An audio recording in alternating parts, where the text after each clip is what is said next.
Hello friends, Karthika పురాణము కార్తీక మాసము 30 రోజులు 30 అధ్యాయములు చదవడానికి వీలు లేని వారు విని తరించగలరు. మనకు ఈ వీడియోని స్పాన్సర్ చేస్తున్న వారి వివరాలు. Hello friends, welcome to my video. Friends, మనకు ఈ వీడియోని స్పాన్సర్స్ చేస్తున్న వారు ఎస్బీఓ డిజిటల్ మార్కెటింగ్. వీరు అందరికీ పార్ట్ టైం జాబ్ని ఇస్తూ ఉన్నారు.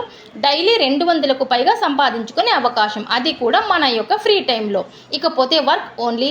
మన యొక్క సోషల్ మీడియాలో కంటెంట్ను షేర్ చేయడం మరియు பப்ளிஷ் చేయడం ద్వారా మన ఇన్కమ్ని సంపాదించుకోవచ్చు.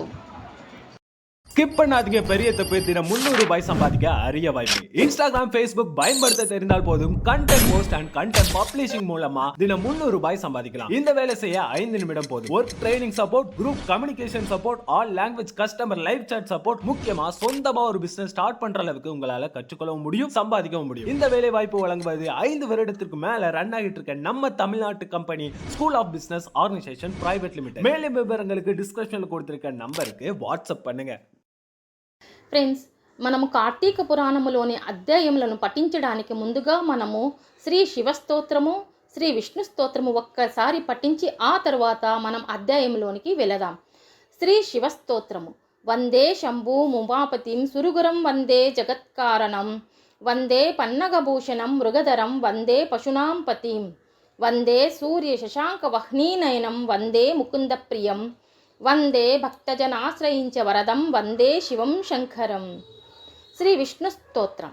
శాంతాకారం భుజగశయనం పద్మనాభం సురేశం విశ్వాకారం గగనసదృశం మేఘవర్ణం శుభాంగం లక్ష్మీకాంతం కమలనయనం యోగి హృద్యానగమ్యం వందే విష్ణుం భవభయహరం సర్వలోకైకనాథం.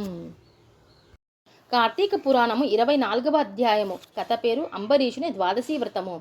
అత్రి మహాముని మరల అగస్తునితో, ఓ కుంభసంభవ, కార్తీక వ్రత ప్రభావము ఎంత విచారించిననో ఎంత వినిననో తనివి తీరదు. నాకు తెలిసినంత వరకు వివరింతును, ఆలకింపము.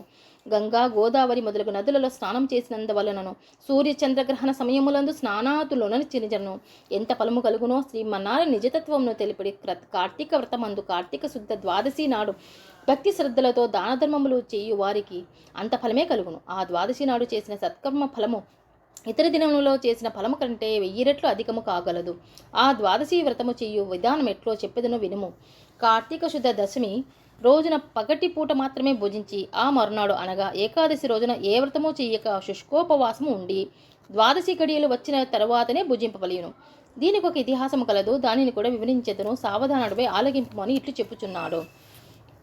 పూర్వము అంబరీషుడను రాజు కలడు. అతడు పరమ భగవతోత్తముడు, ద్వాదశి వ్రత ప్రియుడు. అంబరీషుడు ప్రతి ద్వాదశి నాడు తప్పకుండా వ్రతము చేయుచుండెడివాడు. ఒక ద్వాదశి నాడు ద్వాదశి గడియలు స్వల్పంగా ఉండెను. అందుచే ఆ రోజు పెందలకడనే వ్రతమును ముగించి బ్రాహ్మణ సమారాధన చేయదలిచి సిద్ధముగా ఉండెను. అదే సమయమున కచ్చటుకు కోప స్వభావుడగు దుర్వాసుడు వచ్చెను. అంబరీషుడు ఆ మునిని కూడా గౌరవించి ద్వాదశి గడియలలో పారాయణ చేయవలయునుగాన తొందరగా స్నానమునకే రమ్మనమని కోరెను. దుర్వాసుడు అందులకు అంగీకరించి సమీపమున గల నదికి స్నానమునకై వెడలేను. అంబరీషుడు ఎంతసేపు వేచి ఉన్ననో దుర్వాసుడు రాలేదు. ద్వాదశి గడిలు దాటిపోవుచున్నవి. అందుచేత అంబరీషుడు తనలో తాను ఇట్లు అనుకొనెను, ఇంటికొచ్చిన దుర్వాసుని భోజనమునకు రమ్మంటిని. ఆ ముని నదికి స్నానమునకు వెళ్ళి ఇంతవరకు రాలేదు. బ్రాహ్మణునకు ఆతిథ్యం ఇత్తునని మాట ఇచ్చి భోజనము పెట్టకుండా మహాపాపం. అది గృహస్థునకు ధర్మం కాదు. ఆయన వచ్చే వరకు ఆగి తిన ద్వాదశి గడియలు దాటిపోవును, వ్రతభంగమగును. ఈ ముని కోప స్వభావము కలవాడు. ఆయన రాకుండగా నేను భుజించిన నన్ను శపించును, నాకేమీ తోచకున్నది. బ్రాహ్మణ భోజనమును అతిక్రమించరాదు. ద్వాదశి గడియలు మించిపోకూడదు. గడియలు దాటిపోయిన పిదప పూజించిన ఎడల హరిభక్తిని వదిలిన వాడు నగుద్దును. ఏకాదశి వాడును ఉపవాసము నిష్ఫలమగును. ద్వాదశి విడిచి భుజించిన భగవంతునకు భోజనము చేసిన దుర్వాసనకు కోపం వచ్చును. అదియును కాక ఈ నియమమును నేను అతిక్రమించిన ఎడల వెనుకటి జన్మమందు చేసిన పుణ్యములు నశించును, దానికి ప్రాయశ్చిత్తం లేదు అని ఆలోచించి బ్రాహ్మణ శాపమునకు భయం లేదు. ఆ భయమును శ్రీ మహావిష్ణువునే పోగొట్టగలడు. కావున నేను ద్వాదశి గడియలలో భోజనం చేయుటయే ఉత్తమము.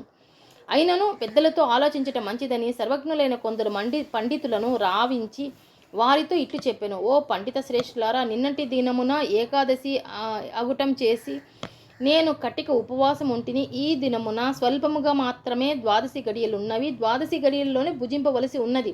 ఇంతలో నా ఇంటికి దుర్వాస మహాముని విచ్చేసిరి.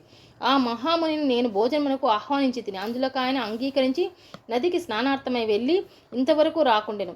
ఇప్పుడు ద్వాదశి గడియలు దాటిపోవుచున్నవి. బ్రాహ్మణుని వదిలి ద్వాదశి గడియలు భుజించవచ్చునా, లేక వ్రతభంగమును నా సమ్మతించి ముని వచ్చే వరకు వేచి ఉండవలెనా? ఈ రెండిటిలో ఏది ముఖ్యమైనదో తెలుపవలసిందిగా కోరెను. అంతటా ఆ ధర్మజ్ఞులైన పండితులు ధర్మశాస్త్రములను పరిశోధించి ప్రతి విమర్శనలను చేసుకొని దీర్ఘముగా ఆలోచించి, మహారాజా, సమస్త ప్రాణి కోటుల గర్భ కుహారములందు జఠరాగ్ని రూపమున రహస్యముగా ఉన్న అగ్నిదేవుడు ఆకలిని పుట్టించి ప్రాణులు భుజించిన చతుర్వి ధాన్యమును వచనము గావించి దేహేంద్రియాదులకు శక్తిని ఒసంగుచున్నాడు. ప్రాణవాయువు సహాయముతో జఠరాగ్ని ప్రజ్వలిను. అది చెలరేగిన క్షుద్బాధ దప్పిక కలుగును. ఆ తాపము చల్లార్చవలెనన అన్నము నీరు పుచ్చుకొని శాంతపరచవలెను. శరీరమునకు శక్తి కలుగచేయువాడు అగ్నిదేవుడు. దేవతలందరి కంటే అధికుడై దేవపూజుడైనాడు. ఆ అగ్ని దేవుడనందుకు సదా పూజించవలెను. గృహస్థు ఇంటికి వచ్చిన అతిథి కడజాతి వాడైనను భోజనం ఇడుదునని చెప్పి వానికి పెట్టకుండా తినరాదు. అందులోను వేదాంగ విద్యా విశారదుడును మహాతపస్సాలియు సదాచార సంపన్నుడును అయిన దుర్వాస మహామునిని భోజనమునకు పిలిచి వానికి పెట్టకుండా తాను భుజించుట వలన మహాపాపం కలుగును. అందువలన ఆయుక్షీణం కలుగును. దుర్వాసనంతటి వానిని అవమానమునరించిన పాపము సంప్రాప్తమగును అని విషదపరిచిరి. ఇట్లు స్కాంద పురాణాంతర్గత వశిష్ఠ ప్రోక్త కార్తీక మహత్త మందలి 24వ అధ్యాయము 24వ రోజు పారాయణం సమాప్తము.